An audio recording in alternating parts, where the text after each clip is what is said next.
Dan 3 wanita, Pak, itu hebat.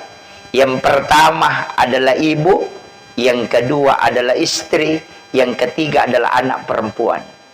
Jika memiliki ketiga-tiganya ini, itu surga betul. Minta berkahnya. Ibu itu berdoa, semua pintu langit dibuka, tidak ada yang menghalangi. Istri berdoa 3 kali lebih cepat dibanding doa suami. Makanya laki-laki yang hebat itu pasti ada wanita hebat di sisinya. Ya. Dan cintai istri sepenuh hati. Cintai betul. Kenapa? Karena orang yang sangat cinta kepada istrinya pasti hidupnya berkah dan dimudahkan semua urusannya. Jangan coba-coba menyeleweng. Kiai saja bisa dihinakan sehina-hinanya.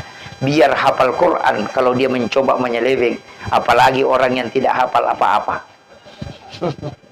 Ini saya kasih tahu. Banyak pimpinan pondok hafal Quran, hafal hadis, tapi melakukan perzinahan dan dia dijatuhkan sejatuh-jatuhnya. Hafal Quran, apa kekurangannya? Hafal hadis, tapi kenapa dia bisa dihinakan? Karena itu memang perbuatan yang sangat akan dihinakan oleh Allah.